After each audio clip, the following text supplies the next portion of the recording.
जय भीम जय भारत जय संविधान। मान्यवर साहेब कांशीराम जी के परिनिर्वाण दिवस पर रूप सिंह अहिरवाल जी बहुजन स्मारक स्थल रकाबगंज पहुँचे हैं और मैं इनसे जानना चाहूँगा, फाउंडर मेंबर बसपा जी सर, क्या कहेंगे आज मान्यवर साहब कांशीराम जी के? तो मान्यवर साहब कांशीराम जी को आज हम 17वें परिनिर्वाण दिवस पर पूरे देश के लोगों को श्रद्धा सुमन अर्पित करता हूँ। पूरे देश के लोगों को आह्वान करता हूँ कि जो मान्यवर कांशीराम साहब ने जो हमें देश में रास्ता दिखाया है, बाबा साहब अम्बेडकर के बताए हुए रास्तों पे चलने के लिए जो हमें जागरूक किया है, उन्हीं रास्तों को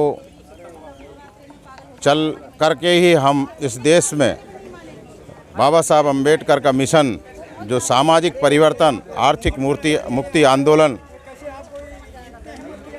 के तहत जो इस देश में बहुजन समाज पार्टी की स्थापना 14 अप्रैल 1984 को मान्यवर कांशीराम जी, बहन कुमारी मायावती के नेतृत्व में जो स्थापित हुई, उसी के संदर्भ में आज हम सब लोग, दिल्ली के लोग यहाँ एकत्र हुए हैं। मान्यवर साहब कांशीराम जी को श्रद्धा सुमन अर्पित करने आए हैं। और सच्ची श्रद्धा यही है कि पूरे देश के लोग तो कहते हैं, दूसरी पार्टियां कहती हैं कि बसपा ख़त्म हो गई, बसपा ख़त्म हो गई, बसपा ख़त्म हो गई। वो थक नहीं रहे हैं, लेकिन बसपा के लोग हैं कि वो मानते नहीं कि बसपा को हम ख़त्म होने नहीं देंगे। तो ये प्रतिज्ञाएं हम सब अम्बेडकरवादियों की है, क्योंकि ये मूवमेंट आज से नहीं चल रहा। 1528 से महात्मा ज्योतिराव फुले ने ये आंदोलन शुरू किया था और वहाँ से चलते हुए छत्रपति साहू जी महाराज, पेरियार नारायण गुरु, बाबा साहब अम्बेडकर और संतों महापुरुषों का ये आंदोलन है। ये हमेशा चलता रहेगा। ये पॉलिटिकल पार्टी तो है, लेकिन ये बाबा साहब अम्बेडकर का जो मिशन भी है, जो हज़ारों साल से हमें सदियों से गुलाम रखा है इस देश में, इंसान को जानवरों जैसी ज़िंदगी जीने के लिए मजबूर किया यहाँ के सत्ताधारी लोगों ने। यहाँ मुग़लों का शासन रहा या अंग्रेज़ों का शासन रहा, लेकिन जो इस समाज में परिवर्तन आना चाहिए था वो आज दिन तक नहीं आया। आज भी भारत सरकार कहती है कि 80 करोड़ लोगों को हमें गरीबी रेखा से नीचे हैं और उनको अनाज दे करके ज़िंदा रखना पड़ रहा है। तो ये चीज़ दर्शाती है, जबकि हमारे प्रधानमंत्री कहते हैं कि हम 5 मिलियन डॉलर की, ट्रिलियन डॉलर की इकॉनमी बनाएंगे और हम विश्व में तीसरे स्थान पर आ गए हैं। लेकिन ये हकीकत नहीं है। ग्रास रूट पर जो है लोगों के पास रोज़गार नहीं है। निजीकरण जब से इन्होंने किया है, संस्थाओं का, सरकारी संस्थाओं का दुरुपयोग किया है, जो बाबा साहब अम्बेडकर कतई नहीं चाहते थे। बाबा साहब अम्बेडकर चाहते थे संगठित व्यापार हो, संगठित संस्थाएं हों, संगठित भारत की जो है सरकार की संस्थाएं हों, उसके तहत लोग काम करेंगे, देश विकसित होगा। और उनका एक ही मूल मंत्र था, इस देश की गरीबी ख़त्म करने के लिए। जो माननीय प्रधानमंत्री बोल रहे हैं आज की डेट में, गरीबी तभी ख़त्म हो सकती है। यहाँ हरित क्रांति आई तो यहाँ अन्न की पूर्ति हो रही है, यहाँ श्वेत क्रांति आई तो दूध की पूर्ति हो रही है, पनीर की पूर्ति हो रही है। लेकिन यहाँ एक क्रांति जो आनी है, जिससे इस देश में अम्बेडकरवाद स्थापित होगा, वो है शैक्षिक क्रांति। जब तक इस देश में शैक्षिक क्रांति नहीं आएगी, इस देश में अम्बेडकरवाद या बाबा साहब अम्बेडकर का मिशन स्थापित नहीं हो सकता। क्यों? बाबा साहब अम्बेडकर को जब तक लोग पढ़ेंगे नहीं, समझेंगे नहीं। आज भी हमारा समाज 80% अनपढ़ गंवार है। जो पढ़े लिखे लोग हैं वो एक दूसरे का मुंह ताकते रहते हैं, किताबें पढ़ते हैं, तो वो समाज को बताते हैं, तो समाज को वो बातें उल्टी लगती हैं। का कारण क्या है कि वो शिक्षित नहीं है। अशिक्षित आदमी को जिस तरह से मीडिया, मनी माफिया का उपयोग करके मनुवादी लोग जो है, जो उनको दिन रात पढ़ाते हैं, वही वो पढ़ते हैं। लेकिन जब वो अपना इतिहास पढ़ेंगे, जो अपना इतिहास पढ़ेंगे, हम इस देश के शासक थे। बाबा साहब अम्बेडकर ने जब वोट का अधिकार प्राप्त किया तो उन्होंने कहा कि लिख दो दीवालों पे कि हम इस देश के शासक समाज हैं, शासक बनेंगे। लेकिन उस टाइम पे हमारे पास दीवारें नहीं थी। आज हमारे पास दीवारें भी हैं, गाड़ी भी है, घोड़ा भी है, पोस्टें भी हैं, लेकिन हम अपने अंदर कुंठित मानसिकता के कारण हम आगे नहीं बढ़ पा रहे हैं। कहीं इसके लिए मनुस्मृति वर्तमान समय में हावी है। जब से ये बीजेपी सरकार एक कहें तो दहशतगर्द सरकार फिर से तेजी से पावर में आई ईवीएम के दम पर, क्या कहेंगे सर इस हालात? नहीं, ईवीएम के दम पे तो ये आई है, और इनके पूरा जो इनका कैडर बोलते हैं, ये जो आरएसएस का कैडर है, वो सिर्फ वर्ण व्यवस्था पे आधारित है। हाँ बिल्कुल है, वो वर्ण व्यवस्था पे आधारित है, और मात्र जो है 15% लोगों का कैडर है, और ये किसी को और शामिल नहीं करते हैं। आरएसएस का कभी ये दलित अध्यक्ष नहीं बनाते हैं, दलित प्राइम मिनिस्टर बनाने की बात नहीं करते हैं। अभी वो कह रहे हैं कि हमारे ओबीसी 3 मुख्यमंत्री हैं, लेकिन आप ये बताएं कि दलित मुख्यमंत्री कितने हैं? 28-32 राज्यों में दलित मुख्यमंत्री आपने कितने बनाए बीजेपी ने? बताइए आप। नहीं, कोई दलित मुख्यमंत्री नहीं बनाया। जिनकी आबादी 25% है उनका एक भी मुख्यमंत्री नहीं है। जिनकी आबादी 3% है उनका मुख्यमंत्री है। जिनकी आबादी 1% है उनका प्रधानमंत्री है।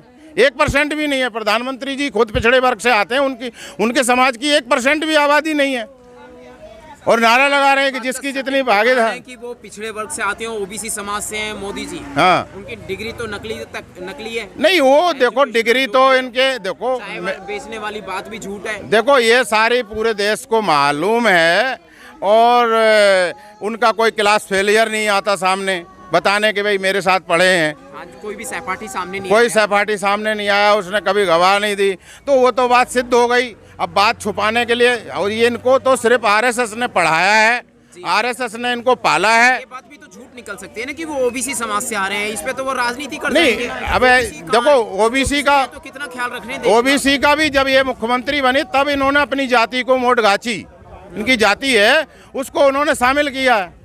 उससे पहले मोटगाची ना तो ओबीसी में शामिल था ना एससी में शामिल था।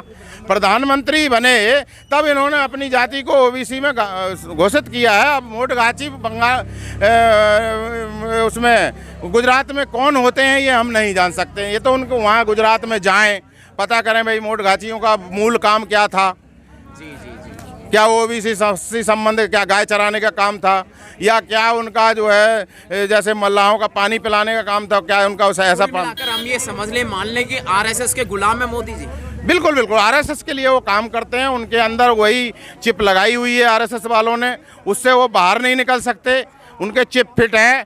अगर वो ओबीसी के होते, बीपी सिंह जबकि क्षत्रिय समाज के घोषित थे, लेकिन अंदर से लोग कहते ओबीसी के थे, लेकिन उनकी आत्मा जागी थी तो उन्होंने मंडल आयोग लागू कर दिया था। लेकिन आज अगर ये प्रधानमंत्री जी ओबीसी के हैं तो इन्होंने मंडल आयोग को जो रोका पड़ा है।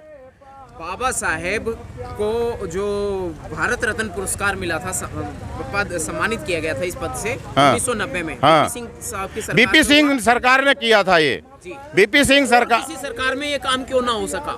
बीपी सिंह को इसी चीज का तो नुकसान भोगना पड़ा उनको। उन्होंने सर्वप्रथम जो है बाबा साहब अम्बेडकर को भारत रत्न दिया, और उसके बाद उन्होंने मंडल आयोग लागू किया। इसीलिए सवर्ण समाज ने उसका बहिष्कार कर दिया और उसको पागल घोषित कर दिया। सवर्ण समाज जो है पॉपुलेशन में हमसे कई गुना कमजोर है। हाँ, हम पॉपुलेशन में ज्यादा है, संख्या बल में ज्यादा है, फिर भी हम हार रहे हैं हर मुद्दे पर। लेकिन देखो वो शिक्षा, आर्थिक, सामाजिक बात क्या है कि जब उन्होंने पहले तो सबसे पहले उन्होंने लैंड पे कब्जा किया, और जब विकसित देश बना और लोकतंत्र आया तो उन्होंने बिजनेस में कब्जा किया, और सारी धार्मिक सत्ता, राजनीतिक सत्ता और तुम्हारे क्या नाम फिल्मी दुनिया की सत्ता, सारी सत्ता उन्हीं के हाथ में है जी। सारी सत्ताओं का स्रोत उन्हीं के पास है, आरएसएस और बीजेपी के पास, इसलिए वो चौड़े होते हैं। बाकी ऐसा कुछ नहीं है। ये मंदिर बनाने का काम क्यों करते हैं ये? इनको पता है कि वहाँ से हमें फंड मिलेगा। भाई ऐसा कोई काम नहीं करते। देखो आज इन्होंने लैट्रिन बनाई जी, शौचालय बनाए। 91 में मानवर कांसीराम जी ने एक स्टेटमेंट दिया था कि जब मंदिर मस्जिद की जब लड़ाई हुई तो कांसीराम साहब ने कहा था कि भाई मैं मंदिर बनाने से बेहतर देश की जो महिलाएं रोड पे लेटर खुले में लेटरिन करती हैं, शौचालय करती हैं, उनके लिए मैं लेटरिन बनाऊंगा, उनका ये नारा था। लेकिन मोदी जी ने अपने नाम लिखवा लिया, भाई उनको प्रधानमंत्री बनने का मौका मिला तो उन्होंने अपने नाम लिखवा लिया कि ये मैंने किया है। सफाई का काम संत गाडगे जी ने शुरू किया था, लेकिन उन्होंने अपने नाम लिखवा लिया कि ये मैंने किया। लेकिन संत गाडगे जिस समाज में पैदा, उन लोगों को पता ही नहीं है कि ये सफाई का काम किसने शुरू करवाया था इस देश में। एक खास मुद्दे पे चल जाऊंगा जो हाँ। इस वक्त भारत में जातिवादी व्यवस्था बहुत ज़्यादा चल रही है, और जातिवादी व्यवस्था के चलते इसमें मतलब जो है हत्याकांड हो रहा है। आईआईटी के स्टूडेंट्स को मारा जा रहा है, दिल्ली यूनिवर्सिटी में भी मतलब जो हत्याकांड मचा हुआ है। प्लस डॉक्टर रितु सिंह लगातार धरने प्रदर्शन पे बैठी हुई है, होनहार बच्ची है। हाँ। क्या कहेंगे कि जाति की व्यवस्था से देखो, जाति व्यवस्था क्षेत्र में भी मतलब जो है जातिवाद हो रहा है, और वहाँ जातिवाद आज से नहीं हो रहा।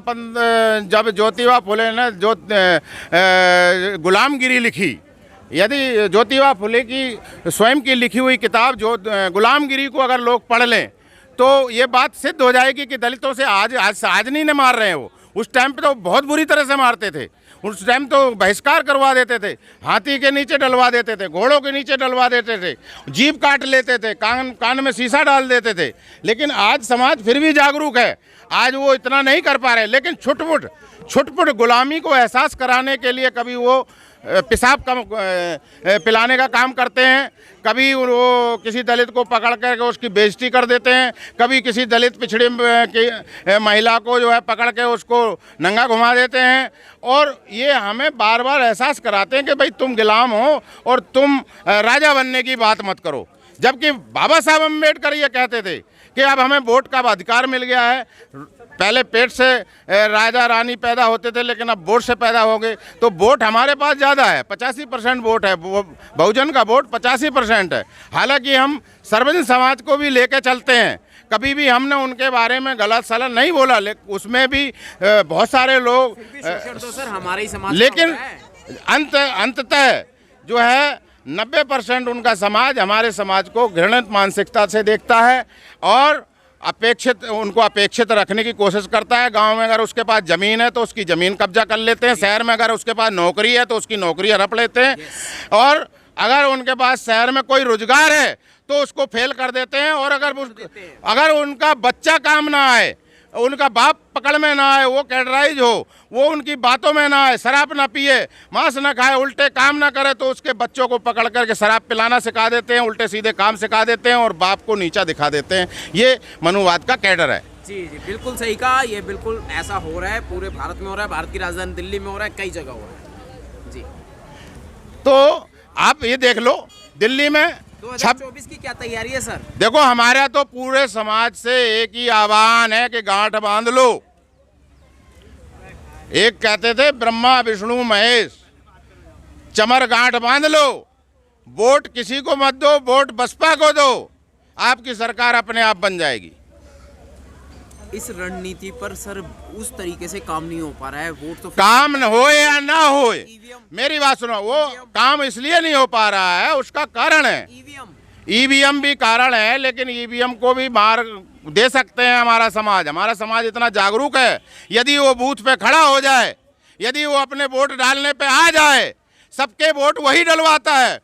पूरे देश में बूथ दलित ही लगाता है, भाजपा का बूथ दलित लगाए, कांग्रेस का बूथ दलित लगाए, और बीएसपी का भी बूथ लगाने के लिए वो शर्म आती है उनको। जिस दिन उनको शर्म आनी बंद हो जाएगी और वो अपना बूथ पे रक्षा करने लगेंगे, अपने मोहल्ले के वोट बीएसपी को डलवाने लगेंगे, इस देश में सरकार बन जाएगी। और सरकार बन जाएगी तभी इनकी सारी जो मनोकामनाएं हैं, जो इनकी नौकरी की मनोकामना है, जो इनकी रोजगार की मनोकामना है, जो इनकी मैन्युफैक्चरिंग बनने की मनोकामना है, जो इनकी एम्बेसडर बनने की मनोकामना है, जो इनकी मंत्री बनने की मनोकामना है, जो इनकी काउंसलर बनने की मनोकामना है, सभी तरह की मनोकामनाएं इनकी पूरी हो जाएंगी।